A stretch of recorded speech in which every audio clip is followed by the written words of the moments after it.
안녕하세요, 홍성추입니다. 오늘은 중대재해법 처벌 대상 1호 그룹으로 떠오르는 삼표그룹에 대해 살펴보고자 합니다.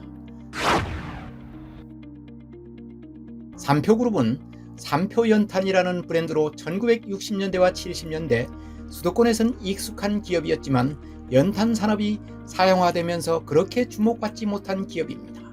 다른 탄광 기업은 재빨리 사업 다각화에 나서면서 대그룹으로 성공했지만 삼표만큼은 레미콘과 골재 채취 등 건설 기초소재 산업으로 명맥을 유지해온 중견기업입니다.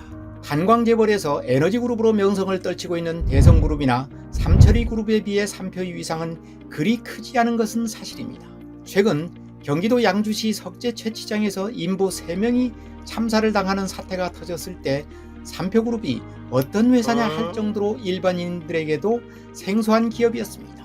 오히려 이 그룹을 이끌고 있는 정도원 회장이 현대차그룹 정몽구 회장과 사돈관계가 알려져 더 화제가 되고 있습니다.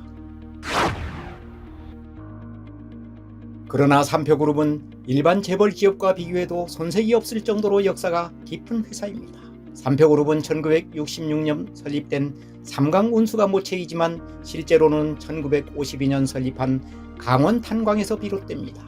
삼강운수는 창업회장인 정인욱 회장이 연탄 수송을 위해 세운 회사입니다. 이 회사가 1974년 삼표산업으로 개명돼 오늘에 이릅니다. 강원탄광이 먼저 창업했지만 그룹 측은 삼강운수를 그룹이 모체로 여기고 있는 것입니다. 어쨌든 정인욱 창업회장은 국내 탄광업계의 대부로 1952년 강원탄광을 설립해 무연탄 사업에 뛰어든 탄광업계 최고의 전문가로 알려진 분입니다. 황해도 재령 출신인 그는 일제강점기 시절 일본 와세대학 채광야금학과를 졸업한 인재였습니다. 해방 후 상공부 석탄과장을 역임했고 한때 석탄공사 총재를 지낸 적도 있습니다. 이후 강원산업을 설립해 사업가의 길로 들어선 사업가 외길을 걸었습니다.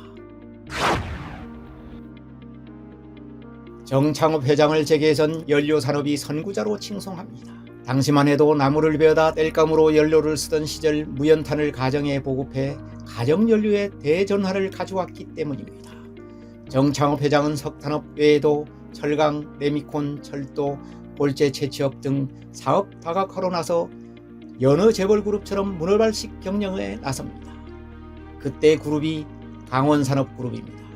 강원산업그룹은 한때 재계랭킹 29위로 대그룹 반열에 당당히 이름을 올립니다. 이 그룹을 이끈 이는 정창업 회장의 장남인 정문원 회장입니다. 그러나 1998년 IMF 외환위기가 오고 주력 기업인 철강산업이 불황을 맞으면서 그룹이 휘청거리게 됩니다. 결국 강원산업은 현대차그룹에서 인수되고 삼표산업 등 몇몇 계열사만 남는 초래한 신세가 되고 맙니다. 결국 창업주의 장남인 정문원 회장은 그룹 몰락과 함께 재계에서 사라지고 맙니다. 이때 등장해 그룹을 재건한 이가 그룹 창업 회장이 차남인 정도원 회장입니다. 당시 그는 그룹 부회장이었습니다. 그는 삼표산업을 중심으로 그룹 재건에 나섰고 2002년 워크아웃을 졸업하는 수완을 발휘합니다. 주력 사업이었던 철강 부문은 현대차그룹에 넘어간 뒤였습니다. 이 와중에 사돈인 정몽구 회장이 보이지 않는 지원이 많았던 것으로 재계에선 얘기하고 있습니다. 정몽구 회장이 외아들인 정희선 부회장이 정도원 회장의 장녀 지선 씨와 결혼해 두 그룹은 혼맥으로 이어져 있습니다. 정도원 회장은 워크아웃을 졸업한 뒤 살아남은 몇몇 기업들을 통폐합하며 재무구조 개선에 나섭니다. 운도 따랐습니다. 2000년 주택 경기가 살아나면서 건설 자재업도 다시 호황을 맞기 시작했습니다. 2004년엔 강원산업그룹이라는 이름을 버리고 삼표그룹으로 모두 통일합니다. 이때부터 명실상부한 삼표그룹이 탄생한 것입니다. 인수합병도 적극 나섰습니다. 특히 동양그룹이 휘청거리면서 매물로 나온 동양시멘트를 인수하면서 재계에 다시 주목을 받기 시작했습니다. 동양시멘트는 강원도 삼척에 있는 대규모 시멘트 생산 공장을 갖고 있는 시멘트 제조 회사입니다. 레미콘 회사에서 시멘트 공장을 갖는 것은 꿈같은 일입니다.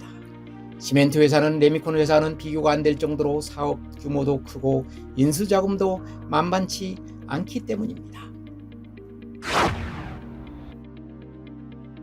당시 정 회장은 일반인들이 예상을 뛰어넘는 8,300억 원을 베팅해 동양시멘트의 지분 55%를 인수합니다. 정 회장으로선 시멘트 회사 인수로 레미콘과의 수직 계열화를 이룬 것이라 결코 과다한 베팅이 아니라고 주장했습니다. 동양시멘트는 2017년 삼표시멘트로 개명하면서 역사 속으로 사라지고 맙니다. 이 회사가 삼표그룹 내 유일한 상장회사입니다. 삼표그룹이 은둔이 그룹이라고 불리는 것도 이처럼 상장기업 하나 없었다는 사실 때문입니다. 역사가 깊은 기업이지만 상장회사 하나 없이 재계 랭킹 30 이내에 들 정도로 어쩌면 폐쇄 경영을 해왔다고 해도 틀린 말이 아닐 것입니다. 1947년생인 정도은 회장은 경복고등학교를 마치고 미국 위스콘신 주립대학교 금속공학과를 졸업한 건설 소재 산업이 전문가나 다름없습니다. 정 회장은 항맥 외에도 화려한 혼맥 역시 눈길을 끕니다. 큰 사위가 현대차 정의선 부회장이고 둘째 사위가 박태준 전 포스코 회장이 외아들인 박성빈 사운드파이프 코리아 대표입니다. 외아들인 정대현 사장은 LG그룹 반기회사인 LS그룹으로 장가를 갔습니다. 현대차그룹, LG그룹, 포스코그룹과 혼맥으로 이어진 셈입니다. 이러한 혼맥과 한때 한국을 주무른다는 위스콘신 대학을 나온 항맥으로 삼표그룹은 조기에 워크아웃을 졸업시키고 성장 가도를 달렸는지 모릅니다. 이후 삼표산업은 국내 굴지 건설 기초 소재 사업군을 거느리고 있는 준경그룹이 됐습니다. 그러나 화려한 성장만큼이나 많은 구설수에 올랐던 것도 숨길 수 없는 사실입니다. 특히 안전사고가 잇따라 중대재해특별법이 시행되기 전부터 1호 처벌 대상 기업으로 삼표산업을 뽑을 정도였습니다. 실제로 지난 2020년엔 2명의 노동자가 사망하는 사고가 발생해 노동부가 특별근로감독을 시행한 적도 있습니다. 지난해에도 2건의 안전사고가 발생해 2명의 근로자가 사망하기도 했습니다. 다른 기업에서는 중대재해 처벌 대상 1호 기업이 되지 않기 위해 시행일에 맞춰 휴무에 들어가는 등 초비상 사태에 놓여 있었습니다. 그런데 삼표산업은 달랐습니다. 설 연휴가 시작되었음에도 작업을 진행하다 이번에 사고가 터진 것입니다. 경기도 양주 석재채취장에서 3명이 인명사고가 나자 재계에선 올 것이 왔다며 사태를 예의주시하고 있습니다. 삼표그룹의 경영 형태에 대해 비판도 서슴지 않고 있는 실정입니다. 지금까지 삼표그룹이 폐쇄 경영이 결국은 이러한 사태를 초래했다고 진단하고 있는 것입니다. 안전사고 말고도 삼표그룹은 많은 구설수에 오르기도 했습니다. 대표적인 예가 현대차의 일감 몰아주기 논란입니다. 즉 현대차 계열사인 현대글로비스가 삼표를 중간에 끼워 넣어 석회석 운반의 통행선을 받고 있다는 주장입니다. 현대제철이 기존 석회석 공급 구조에 삼표가 끼어들어 중간 이익만 챙기고 있다는 것입니다. 이 부분은 한때 국회에서도 문제가 제기된 적이 있습니다. 서울 성수동 레미콘 공장 이전을 두고도 지금까지 진통을 겪고 있습니다. 서울시와 삼표산업은 올 6월 말까지 성수동 공장을 철거한 뒤 이전해야 하지만 아직 대체 부지를 확보했다는 소식은 들리지 않고 있습니다. 서울시는 대표적인 공예사업장인 레미콘 공장 부지를 공원화한다는 계획을 세우고 추진하고 있지만 공장 이전이 쉽지 않아 공원화 사업은 언제 될지 모를 형편입니다. 서울 송파구 풍납동 레미콘 부지도 소송을 제기하는 등 아직 확정되지 않았습니다.